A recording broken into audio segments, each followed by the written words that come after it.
A leitura oficial dessa noite foi aonde, igreja? Isaías 53. Muito bem, Isaías 53. E lá em Isaías 53, relatou bem, né, sobre tudo o que Jesus havia passado.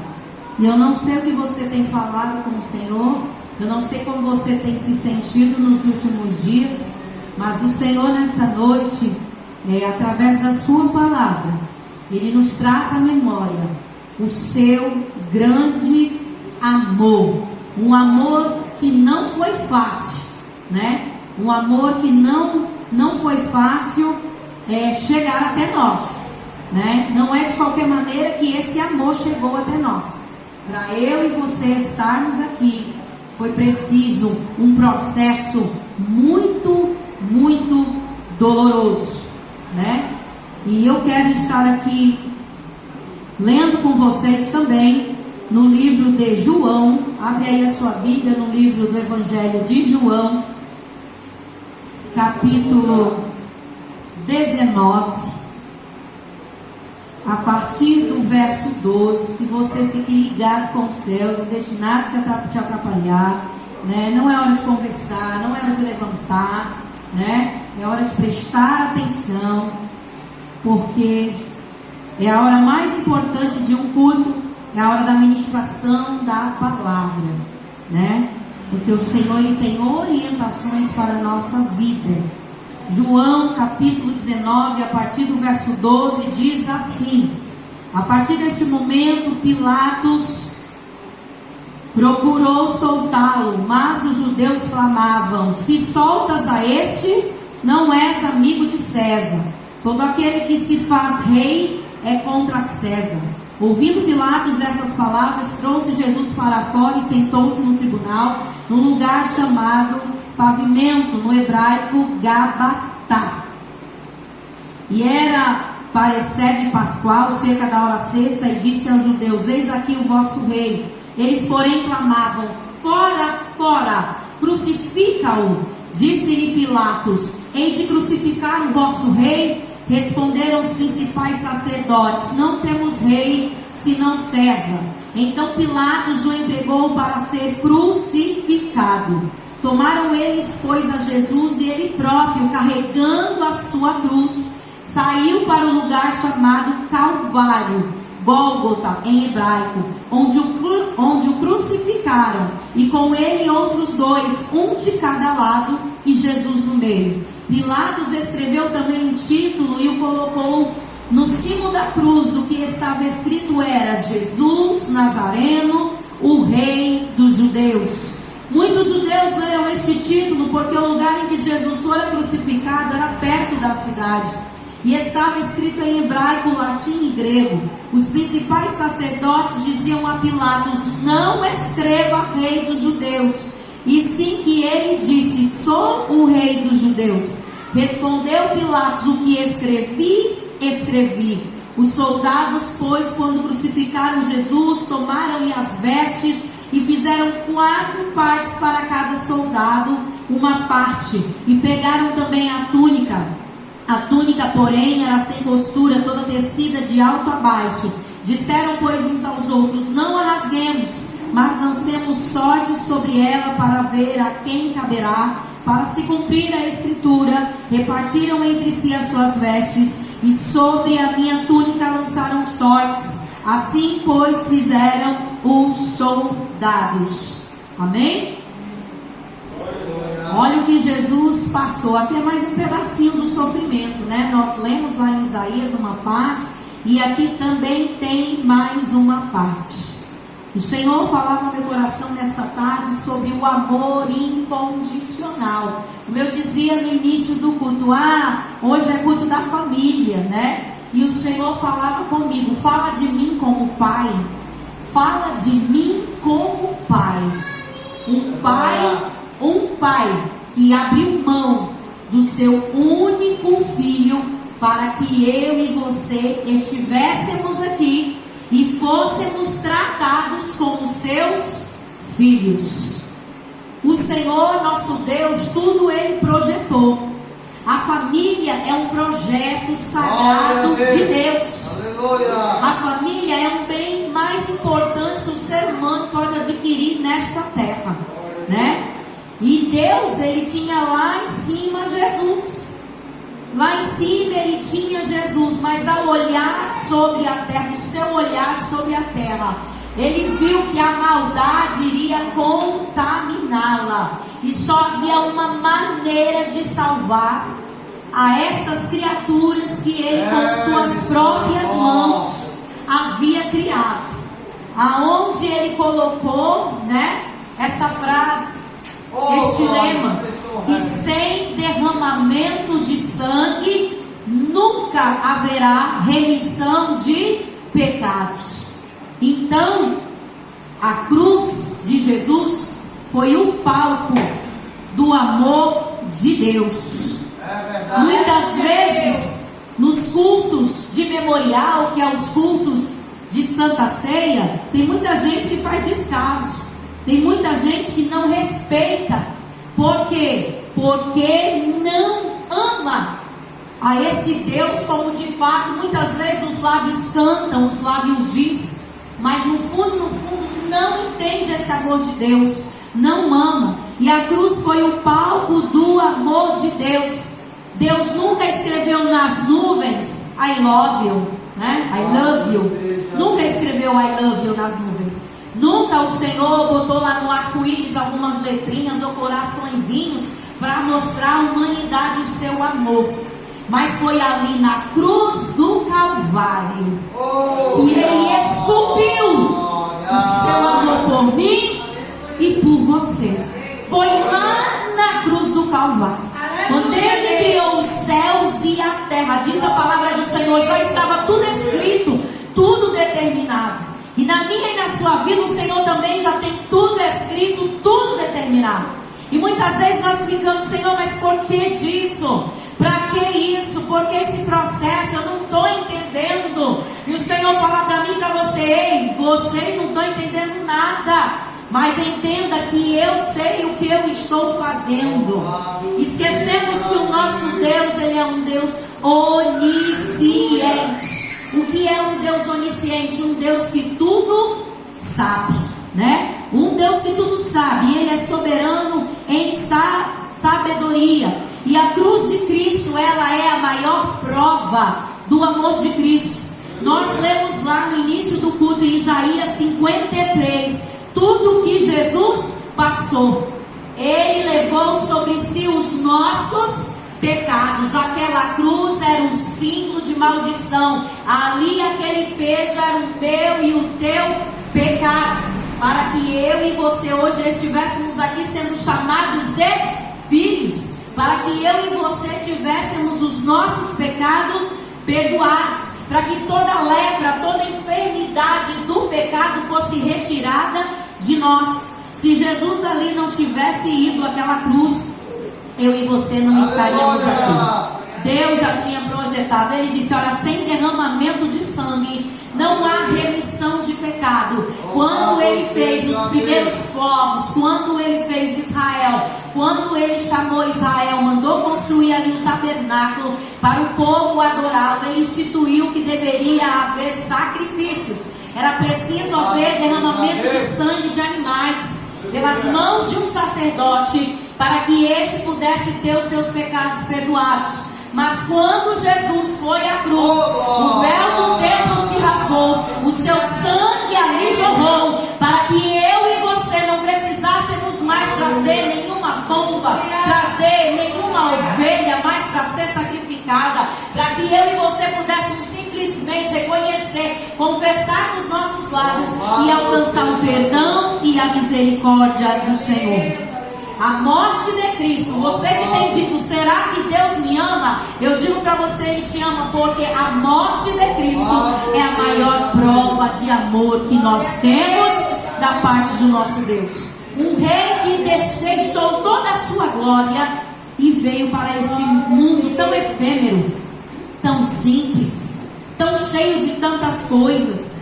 Um homem que, sendo Deus, se fez homem, né? Ele, sendo Deus, desceu e se tornou um homem de carne e osso e passou tudo que eu e você passamos aqui. Às vezes nós temos, irmãos, a loucura, a insensatez de dizer: eu não mereço isso. Por que eu estou passando por isso? E nessa noite o Senhor fala para mim, para você: será que Ele merecia carregar os teus pecados?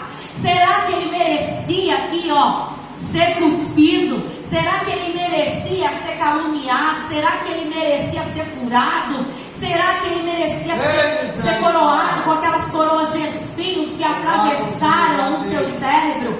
E muitas vezes nós achamos que somos bons. Não merecemos isso, eu não mereço isso, eu não mereço aquilo. Merece, e merece muito mais, porque nós não passamos nada do que Jesus passou. Será que eu vou suportar? Eu não aguento mais. Senhor, vai suportar. Jesus viveu nessa terra e suportou. Jesus passou tudo que eu e você passamos. Foi caluniado, desprezado, acusado, foi chamado de endemoniado. Olha aí, quantas vezes é nós que somos possessos por espíritos maus. E quando alguém fala assim: eita, irmão, tem que se converter. Não está falando o quê? Eu sou convertido.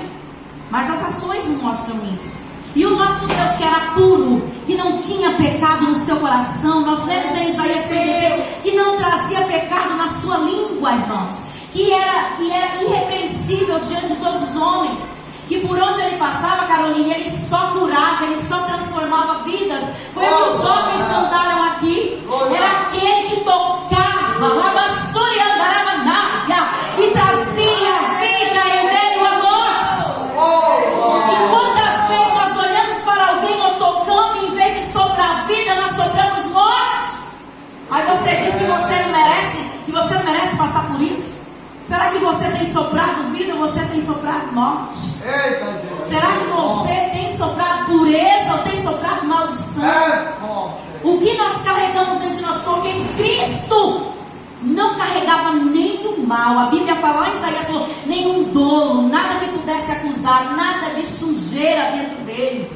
Mas ele foi à cruz carregando a nossa sujeira, o nosso pecado, para que eu e você estivéssemos aqui. O Senhor Jesus se humilhou até chegar na cruz. E é difícil hoje em dia a gente se humilhar. A gente não se humilha, não. Confessar que estamos errados, jamais. Nem para Deus, nem para os homens, nem para Deus. Eu não vou dizer que eu sou errado. Eu não vou dizer que eu errei. Eu não vou dizer que eu pequei. Não, eu não falho jamais. E o Senhor dos altos céus olhando nossas falhas, irmão. E o Senhor olhando. Quer dizer que você não fala bonito, você não falha bonita. Quer dizer que você não erra bonito. Quer dizer que eu que falho e que erro, eu fui digno daquela cruz. Quando eu e você não reconhecemos os nossos pecados, nós estamos jogando tudo para Jesus. Ele merece, Diácono Rony?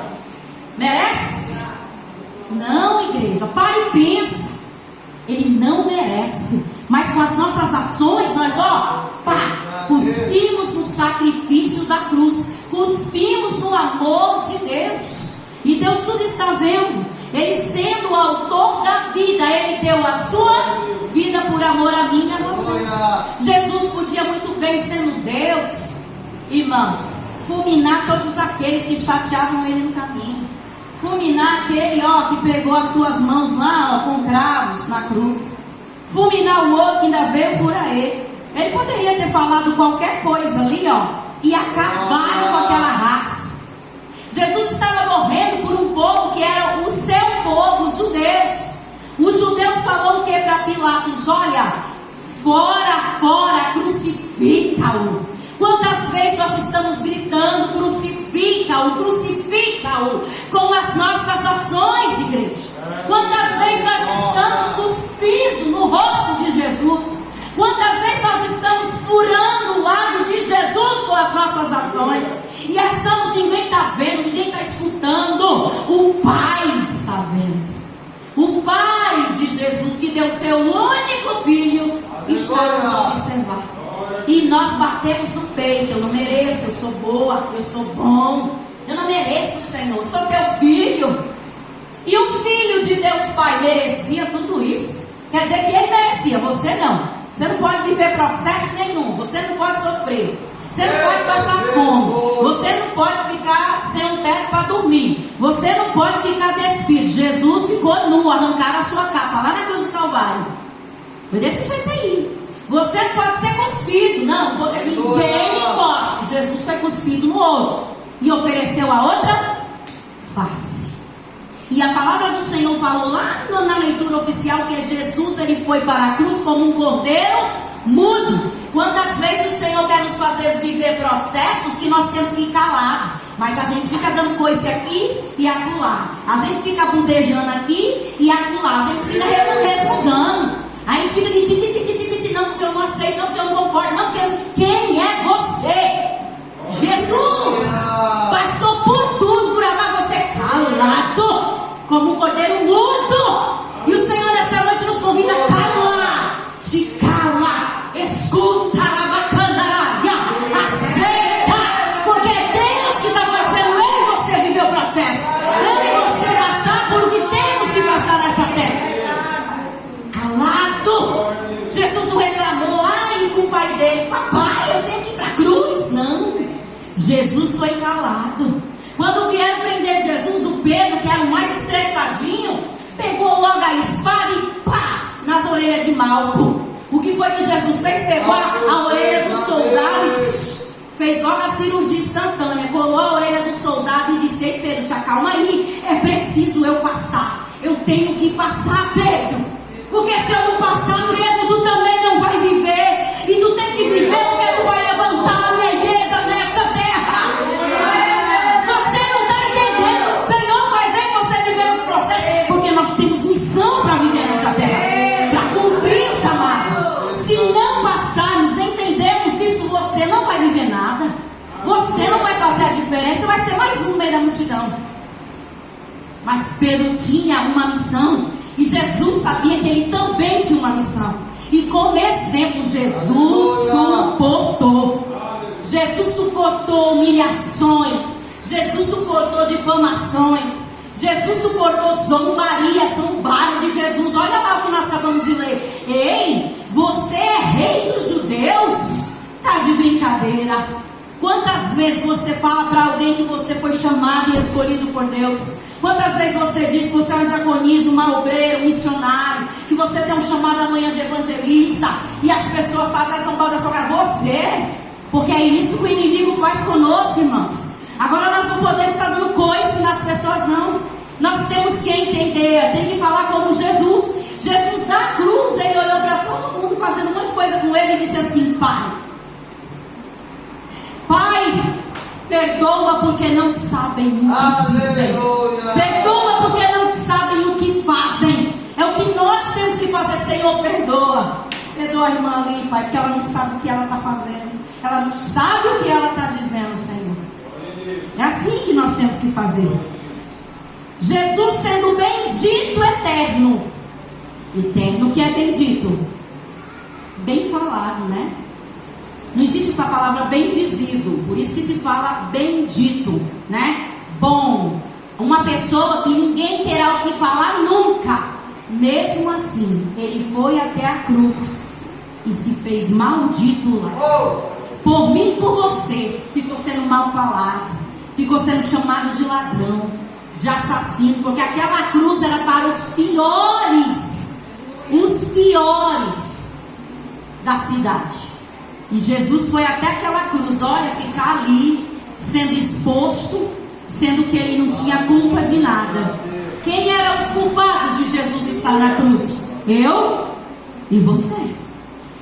Mas é tão lindo quando a gente vem diante de Deus e se faz, né? O Zé Santo e a Maria Santa.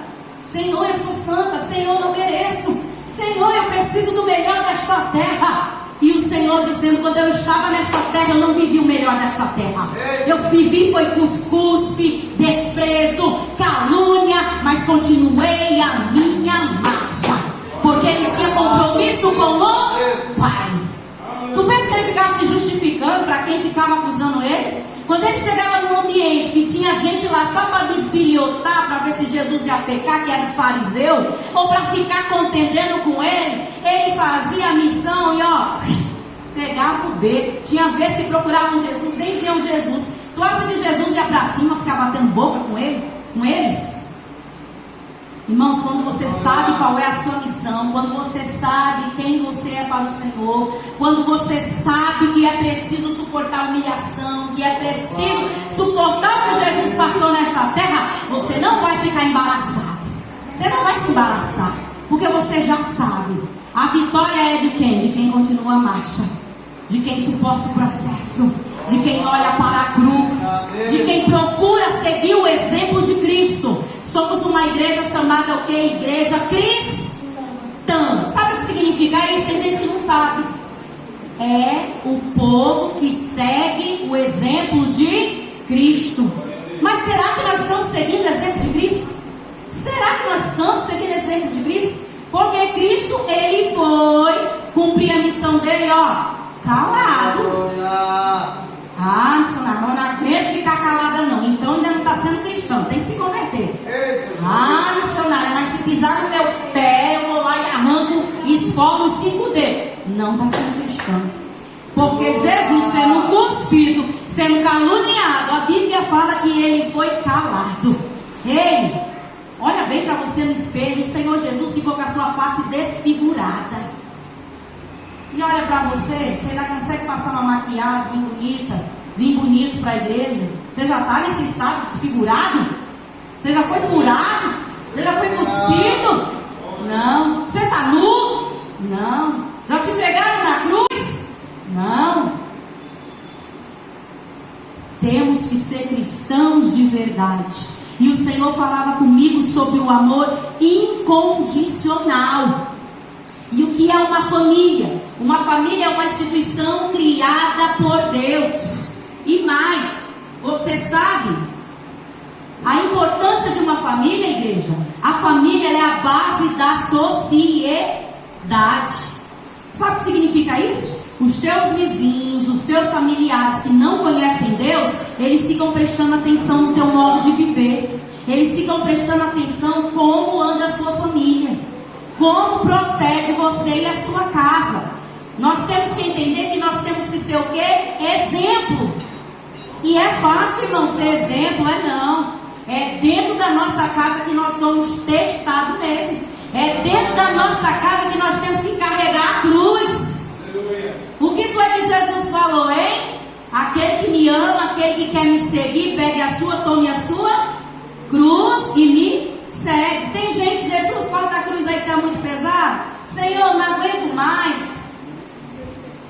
Mas a cruz vai te lembrar do amor de Deus. Se você deixar a cruz, você não vai continuar a sua caminhada. Você precisa lembrar desse amor todos os dias, para você não pecar e lembrar, eu preciso cumprir a missão. Vai valer a pena. E a família, irmãos, ela é a escola do amor. O filho vai lá, fala um monte de coisa para a mãe vai ter que... A mãe olha para o filho, a vontade é de arrancar as orelhas, né? Cortar lá a cabeça, mas aí ela olha assim... O meu filho, ele é presente de Deus, né? Tanta gente querendo ser mãe, Deus me deu filho, aí eu vou lá, meu filho não é assim não, aí eu vou com jeito, aí eu vou fazendo no lugar da ira, porque a Bíblia fala sobre isso, viu? Os pais se perdem muito naquilo, né? Cobra só dos filhos, honra o teu pai e a tua mãe para que viva, é verdade. Mas a mesma Bíblia, nesse mesmo versículo lá embaixo, vai estar escrito assim, acho que é o segundo, vai dizer, filho, pais, não susciteis a ira nos filhos. Porque tem pais que querem ser respeitados, mas ele trata o filho igual um cavalo. Nunca vai ser respeitado. São princípios. Então a família é uma escola. E como nós temos procedido dentro da nossa casa? Será que temos tido misericórdia? Será que a gente consegue perdoar? Ou a gente fica cuspindo um no outro, dando coisa? O amor de Deus tem que estar lá. É a base da sociedade. Quando as pessoas olhassem e falar para você, você ama a Cristo? Ah, eu amo a Cristo, mas não consegue amar o filho, não consegue amar o marido, não consegue amar a parental, não consegue amar ninguém, não consigo perdoar ninguém, eu não. Aí o Senhor vai falar bem assim, será que Cristo procedia desse jeito? Porque se você ler a história de Jesus Cristo, Jesus ele teve alguns irmãos, Jaconisa Teresa, que não acreditavam muito que ele fosse o Messias, não, seus próprios irmãos, viu? Então nem sempre todo mundo vai estar ali, acreditando ali no seu chamado, acreditando no que Deus tem na sua vida, acreditando que Deus é na sua vida. Mas nós precisamos fazer a diferença. Quando vier o mal, Jesus disse: nunca pague o mal com o mal, pague o mal com o bem. Quando alguém pensar que tu vai gritar e cuspir, tu se cala. Quando alguém pensar que você vai afastar, você abraça. Quando alguém pensar que você vai apunhalar pelas costas, você chega com um buquê de flores. É desse jeito, irmão. Esse é o amor de Jesus. E essa base familiar, ela vai ser passada de geração em geração. Perceba uma coisa: uma mãe, tudo que ela faz, a filha aprende. Tem mãe que diz assim: essa menina é descontrolada, é gritona. Eita, Jesus. Agora olha pra ela é descontrolada e é gritona. A filha só imita o que ela faz. E a mãe quer que a filha seja calma, sendo que ela é o poço do estresse, né? O pai quer que o filho seja responsável, mas ele não é responsável por nada. Como esse filho vai ser responsável se o pai não for responsável? Então começa dentro de casa, irmãos. Nós ensinamos valores que vai ser passado de geração. Amanhã, se a sua neta nascer gritona, ela puxou você, porque ela aprendeu com a mãe dela a ser gritona, igual a sua filha aprendeu com você a ser gritona, a ser grosseira, o pai grosseiro. Então, a verdade é essa: a família é a escola do amor. E a família tem que ser um vínculo espiritual. A palavra do Senhor fala que a esposa com o marido, com quem quer que seja, não pode virar o outro dia zangado, né? Nós temos que sempre consertar, sempre reparar, sempre passar ali o doce em cima do amargo, irmão. Porque se nós pagar o amargo com o amargo, você vai ter uma vida de amargura. Então alguém tem que ceder. O marido não cedeu, a esposa vai ter que ser sábia e ceder, né? Se a esposa não cedeu, o marido vai ter que ser sábio e ceder. Se a mãe não cedeu, o filho tem que ser sábio e ceder, né? Então nós precisamos ter essa sabedoria. Em 1 Coríntios capítulo 13 e o verso 5, o verso 5 ao verso 7 diz assim: o amor é paciente, é benigno. O amor não arde em ciúmes, não se ufana, não se ensoberbece, não se conduz inconvenientemente, não procura os seus interesses, não se exaspera, ou seja, não é grosseiro, não se ressente do mal, não se alegra com a injustiça, mas regozija-se com a verdade. Tudo sofre, tudo crê, tudo espera e tudo suporta. Aí é lindo, irmão, a gente dizer: eu amo a Cristo, mas eu não consigo perdoar minha irmã. Eu amo a Cristo, mas eu não consigo olhar para a cara daquela ali. Eu amo a Cristo, mas eu não quero aquele ali dentro da minha casa. Eu amo a Cristo, mas eu quero aquele bem longe de mim. A Bíblia diz o quê? Que o amor, ele tudo suporta. Jesus suportou a cruz, foi até a cruz. O amor, ele é o que? Paciente, ele é benigno, ele não é ciumento. Tem pessoas que dizem assim: olha, eu sou sua amiga, viu, Carolina? Mas se tu virar amiga da Isadora, não sou mais sua amiga. Que é amiga só para ela. Como se nós, se as pessoas fossem pertencentes a nós. E não pode ser assim. O amor não procura os seus interesses. Eu só quero o melhor para mim, o bem para mim, o resto, que se vire. Eu só quero o melhor para minha casa, para minha família, né? O amor não se alegra com a injustiça. Bem feito, aconteceu isso com ela, está na desgraça, está na doença, bem feito, ela merecia. Aí o Senhor Jesus olhando lá dos altos céus: oh, triste. Eu acho que o Senhor usa até esse termo: desgraçada. Você sabe o que é desgraçada? Tem gente que fala desgraçada é um palavrão. Não é palavrão, não. Desgraçada é a pessoa que não tem graça, não tem a graça de Cristo. Essa daí não valoriza a graça que o Senhor derrama sobre ela e sobre a casa dela. Esse daí não valoriza, porque em vez de ele desejar o bem, ele deseja o mal. E tudo que nós plantarmos, irmão, nós vamos colher. E a palavra do Senhor diz assim: olha, mas regozija-se com a verdade. Ah, missionária, mas tem gente que fez muito mal e está padecendo. Tá certo, a pessoa está colhendo, mas é Deus que está fazendo colher. Nunca queira você ser o azorrague na vida de ninguém. Nunca queira você ser o pau que vai açoitar, ou o chicote que vai açoitar alguém. Deixa o Senhor tratar. com quem precisa ser tratado. E no amor de Deus, irmão, muitas vezes nós só pensamos assim, em pessoas iludidas que não conhecem a palavra. Deus é amor. E eu sou a Maria Santa, eu sou o Zé Santo, então eu mereço tudo de bom. O Senhor não pensa mal de mim. Quem pensa é o povo que fala mal de mim. O Senhor não pensa mal. Ele não pensa mal, irmão. Ele tem certeza da malignidade que está no seu coração. Ele tem certeza da malignidade que está na nossa mente. Ele tem certeza da malignidade que está na nossa alma. Aleluia. E nós vivemos frustrados, vivemos doentes. Foi pregado aqui domingo passado que aquele que desobedece, só desce. Por que a pessoa está descendo? Por que a pessoa está, em vez de ir para frente, está indo para trás? Por que os sonhos não conseguem ser realizados? O Senhor, Ele tem prazer em nos abençoar. Mas o Senhor, Ele sonda o oculto e profundo do nosso coração. A gente pode botar uma roupa toda branca e dizer, eu estou pura, não tem nenhuma mancha em mim. Você roda, ninguém vê a mancha. E o Senhor lá dentro da tua alma, teu coração, o Senhor está vendo o seu coração todo podre, todo manchado. E quem vai recompensar? É o Senhor.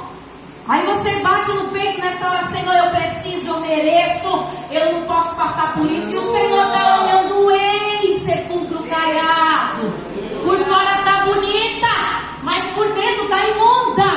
Está fedendo nas minhas narinas. O Senhor olha para mim e para você dessa forma. Em Isaías 59, abre aí a sua Bíblia. Aqui é Bíblia, irmão. Jesus disse: o meu povo peca por falta de conhecimento. O povo hoje não quer saber de Bíblia. O povo hoje quer alisamento.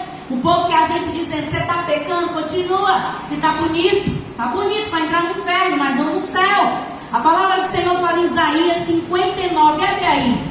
Se você tiver um lápis para marcar, marque bem esse versículo, que eu nunca esqueci. Eu sempre me lembro desse detalhe. Quando o inimigo vem dizendo assim para mim: ei, Raquel, não tem nada a ver, né? Continue orando, que não tem nada a ver. As pessoas se atrapalham aí. Isaías 59, verso 1 e 2 diz: eis que a mão do Senhor não está encolhida para que não possa salvar, nem surdo o seu ouvido para não poder ouvir. Legal. Mas as vossas iniquidades fazem separação entre vós e o vosso Deus, e os vossos pecados encobrem o seu rosto de vós, para que vos não ouça. Continue. Porque as vossas mãos estão contaminadas de sangue, e os vossos dedos de iniquidade. Os vossos lábios falam mentiras, e a vossa língua profere maldade. Ninguém há que clame pela justiça, ninguém que compareça em juízo pela verdade. Confiam no que é nulo e andam falando mentiras. Concebem o mal e dão à luz a iniquidade. Vamos parar por aqui. O que quer dizer isso, missionária? Sabe o que quer dizer isso? O nosso Deus, Ele não é surdo, não. Quando você se dobra para falar com o Senhor, mesmo no seu pecado, as orelhas do Senhor estão bem limpinhas. Viu, Caroline? Está bem limpa as orelhas do Senhor. E a mão do Senhor também não está atrofiada. A mão dele funciona perfeitamente. Ele pode salvar, Ele pode curar, Ele pode libertar. Mas quando você se prostra, o Senhor olha para o seu coração podre, com mentiras, com maldade, a Bíblia que está falando, não é missionária Raquel, não. Ele vem e cobre o seu rosto e não escuta a sua oração. E tem muitos dizendo: é por isso. Por que não está acontecendo nada? Mas eu orei, eu pedi ao Senhor, eu fiz a campanha, eu fiz um voto e não aconteceu. Detalhe, este pequeno detalhe: o Senhor olha para o oculto e o escondido do nosso coração. Estou falando mentira, estou inventando coisa, estou desejando o mal contra o meu irmão. Ninguém está escutando. Não, ninguém está escutando, não. Só o ouvido aguçado de Deus está escutando. Aí você dobra o joelho, aquela história que eu falo: Senhor, me perdoe. Mas eu não perdoo. Senhor, me socorre. Mas eu não socorro. Senhor, tem misericórdia de mim. Mas eu não tenho misericórdia. Então não se engane, igreja. O Senhor diz: ei, as vossas mãos estão contaminadas de sangue. Sabe o que é contaminada de sangue? Quando alguém lhe pede ajuda e você não ajuda. Quando alguém está enfermo e você passa por essa pessoa enferma e você não consegue liberar a cura. Você está desejando a morte. Você está desejando a morte dessa pessoa. Quando você deseja o mal, quando você fala desejando o mal, você está querendo o fim daquela pessoa, o sangue está sobre as suas mãos. Porque o Senhor fala na sua palavra. Eu não estou lembrando a referência agora, mas o Senhor fala assim, que se eu ver a jovem Isadora caminhando para o abismo, e eu passar por ela, e eu não disser para ela, Isa, saia daí minha filha, tira esse pé, senão você vai cair. Se ela cair ou se jogar lá e morrer, o sangue dela o Senhor vai cobrar das minhas mãos. Está entendendo, igreja, que o negócio é estreito? Ser cristão é estreito, não é mar de rosa, não é para fracos e covardes, não é. Porque se falar que eu sou cristã é fácil, agora viver, isso aqui é difícil. E a palavra fala, não vai adiantar você chamar Deus, cobrar Deus para fazer justiça por você, enquanto você é injusto com aqueles que te cercam.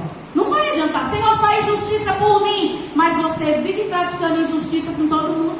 Você, o que é injustiça? Mas é falso.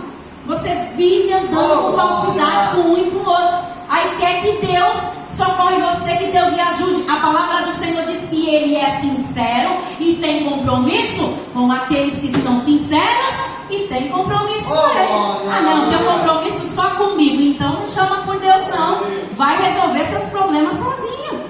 Porque Deus não tem compromisso com esse tipo de gente, né? E o Senhor fala que o amor tudo sofre, tudo crê, tudo espera e tudo suporta. O que Jesus passou e suportou por mim, por você, irmão, não foi pouco.